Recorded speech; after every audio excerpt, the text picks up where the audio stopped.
first video on the new channel. Let's talk about Sadhguru, Saghuru mania out there. Sadhguru was on Joe Rogan. Sadhguru was on, he was on with, what's his name? Russell Brand. That's where I first found out about him. He's on, the one douchebag, it's like podcast, the one brother Paul, or no, the other one Logan. I'm really stoned. But yes, Sadhguru is all over the place, and he goes on to talk to these people, or rather lecture them, very directly lecturing everybody, and like lecturing out all of his wisdom, and he's just killing it right now from the looks of it.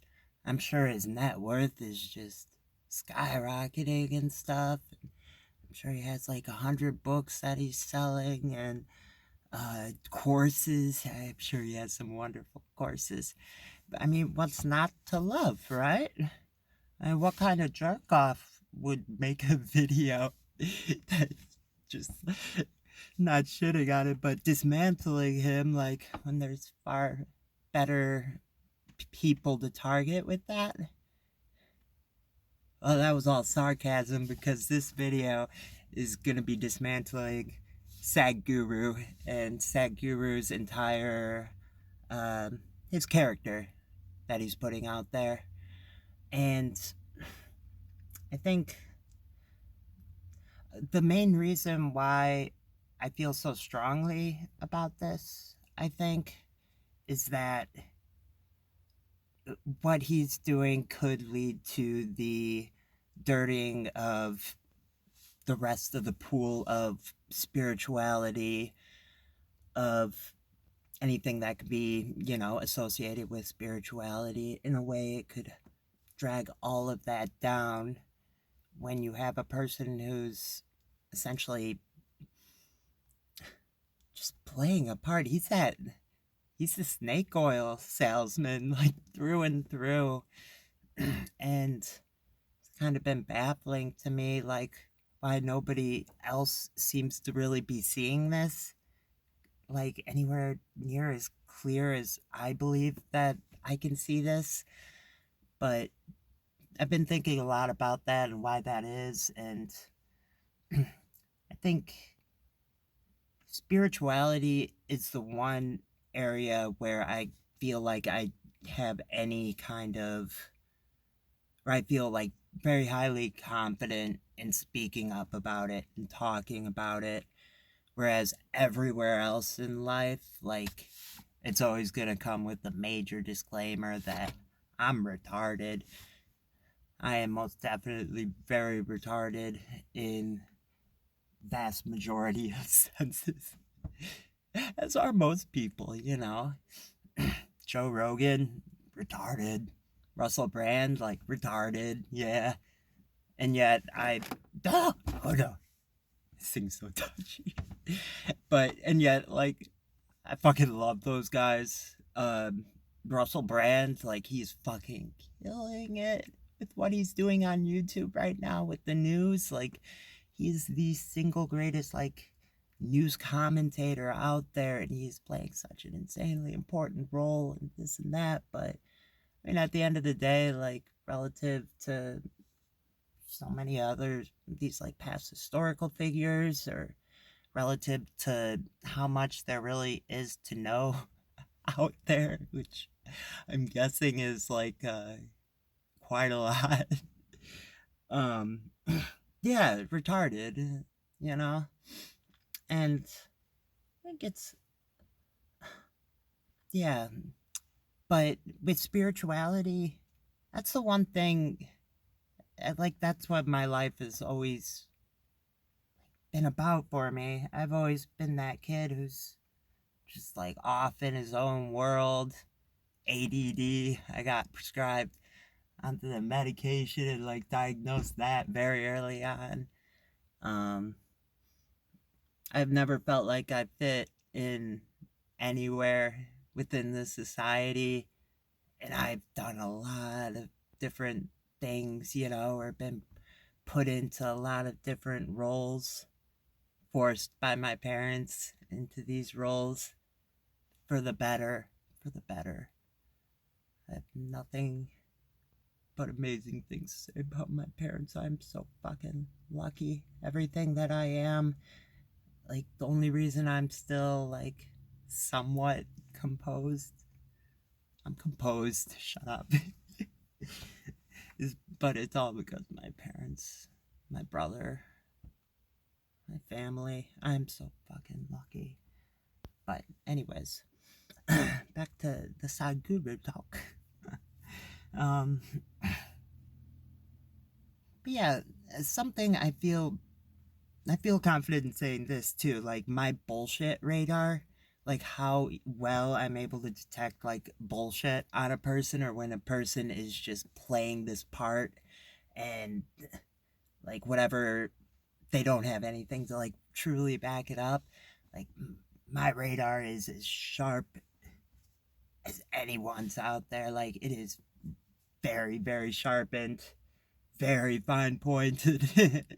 And like, it was going off like immediately when I started watching these guys' videos. Like, he had every single thing like that I could imagine. He's just like so stereotypical, like snake oil salesman. Oh man, it just like blows my mind. He calls himself guru. So let's start from the beginning here. It's just his appearance. Now, believe it or not, anybody can dress up like that, and they can talk slowly and give off the air that they have a lot of thoughts going on before they say things, that it makes them more believable. Obama, this is a big one with Obama too. He's an incredible speaker. He like gave off such this air of confidence, and he spoke slowly, like he was formulating everything and very precisely picking out every word that he used, which he is, like, that's all true. But people took that and they just ran wild with it, and I did. Like, I thought he was gonna be big.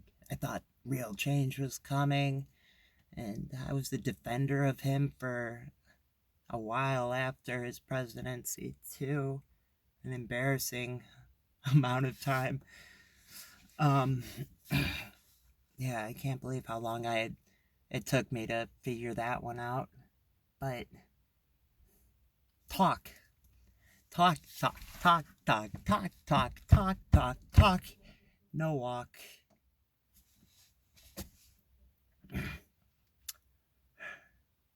And I see that with Sadhguru many times over.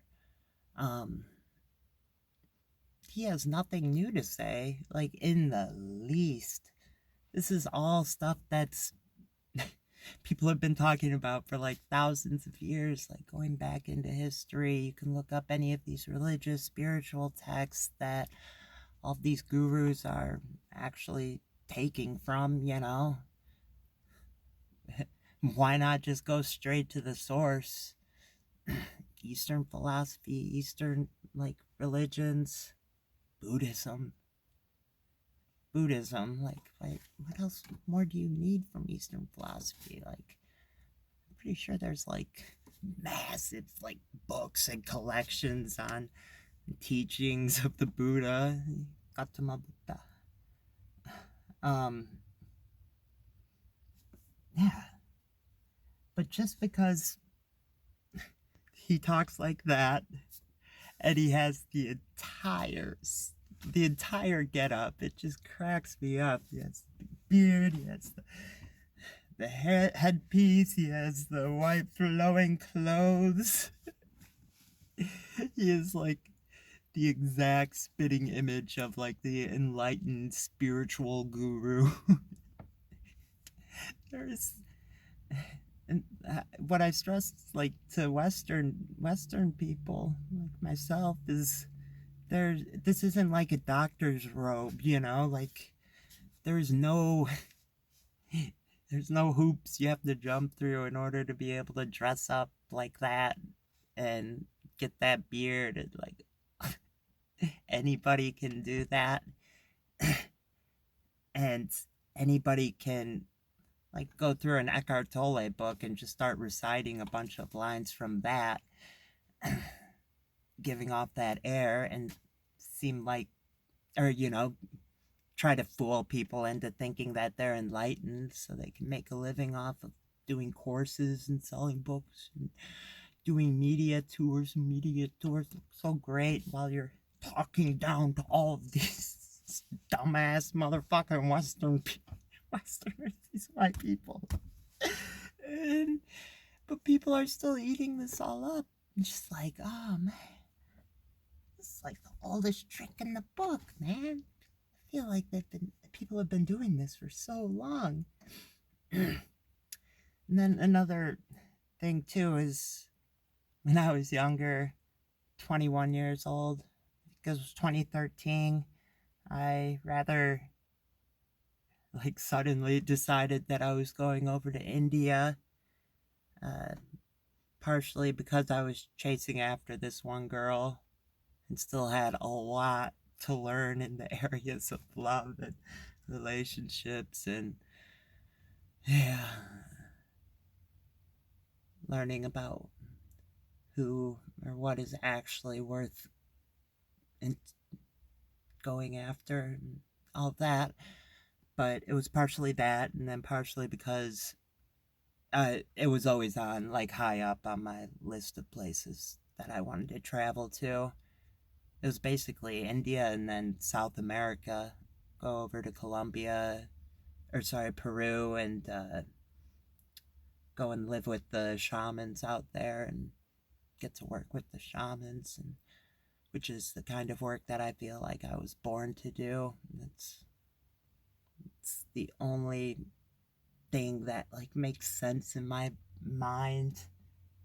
And before I found LSD, like I had nothing. Like the society offers what Christianity and like other bullshit religions. It's like I had nothing until I discovered LSD, and then yeah, LSD. It's just wild about it. It just renewed like all the life within me. It just gave life meaning to me again. Like that and like 1,000 other reasons why I believe I was born to like be that kind of healer, like a shaman. But yeah, I was going to go and do that. I had taken the money that I had made while trimming in Northern California on the pop farms, and I had sent over like $2,000 to this one ayahuasca healing center. Something about in the way of the light or temple and light, I forget the name. But they lost like one of my transactions, $1,000 that I had wired over to them, and it was still in limbo. So I just said, screw it, I'm gonna go chase after this girl and go do India. And my parents were not happy, and there was a lot of clashing with that one, understandably so. But I went and ended up wandering around there for 5 months. Of course, the thing with the girl, like that all got tied up within like 2 weeks or something, 2-3 weeks. Thankfully, it didn't drag on or anything, and I was able to just like get it, actually address it finally. But I'm getting sidetracked. Yeah, So I spent like 4 of those 5 months going through a severe like heartbreak and a lot of other things. And I wandered all around that country, largely like by myself. There was a few times, like a number of weeks, I was with my one friend who I'd met trimming. Yeah, a year. Um, but other than that, it was by myself. And while over there, I I discovered that like all the spirituality within that country and like their religion, it was so hollowed out by this point, unfortunately. So, um, they're completely invested in money, Western values, getting to like reaching out and like trying so hard to get what they believe is like this American dream or what us Americans have, and they want it so badly. And I'd see things in their house. Oh, I didn't have the microphone. Gosh dang it. Here, let me get the microphone in. Oh, you.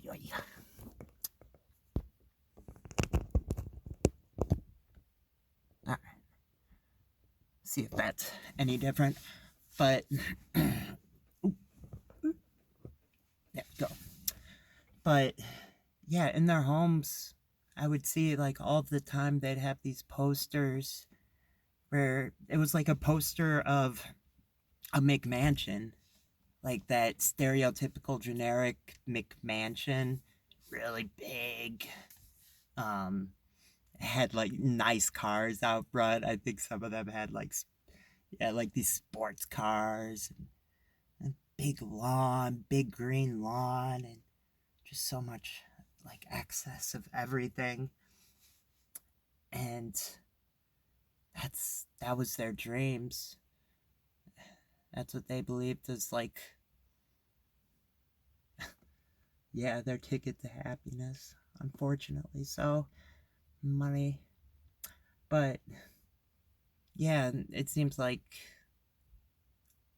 they would just use all their they would use their country's like spiritual past, their spiritual history, and it is such a rich history. My God, going around there, all of the temples, like, oh, it's so insane.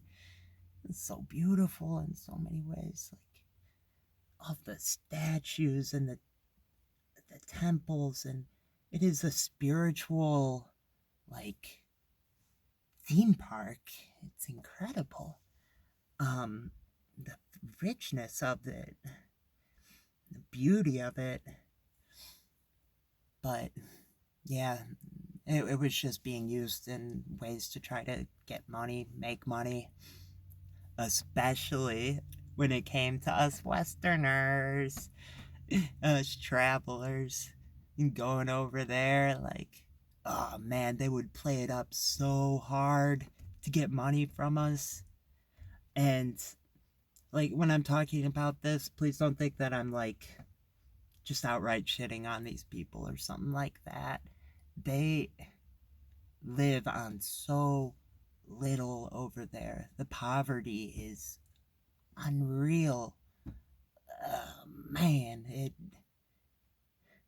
it's something that like you just have to like experience in order to like start to understand. But even then, after those 5 months of being there, I felt like I was still just scratching the surface on what it is to like what it's like to have grown up there and lived there your entire life. It's just unreal. It's a different world completely. It's just like walking into like this alien world.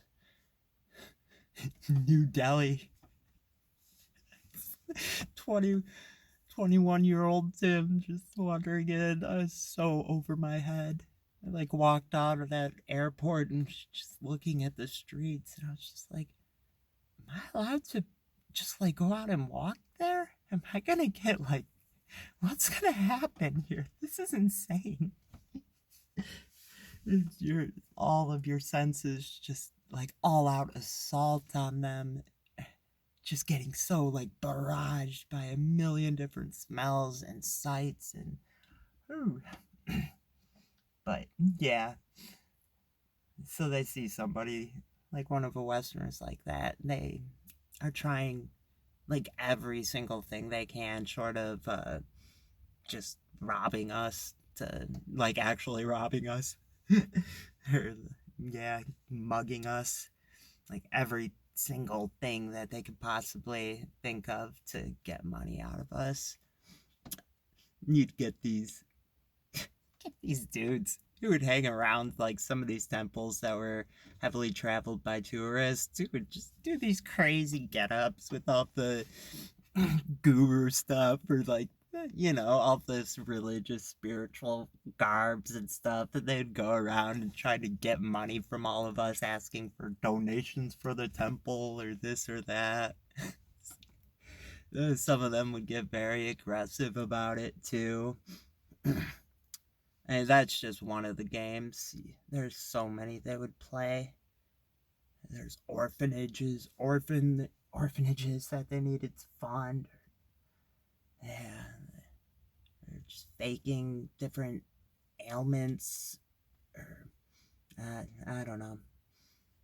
It just became common knowledge with the travelers and stuff. Um, so I spent a lot of time with that. Like during those 5 months, like that was endless. Like that would not stop. I was a walking sign. Like I was just this massive billboard with just dollar signs on it everywhere I went. And yeah, it gets to most people. I mean, how could it not get to you after that long? It was really getting to me, though. I was just losing my mind by the end of it. It's a lot, and just want genuine interaction so bad that doesn't involve like them trying to, yeah, get money out of you. But you can't blame them, like I was saying. Like I don't hold that against them in the least. Um, Respect it, That's their hustle. Yeah, but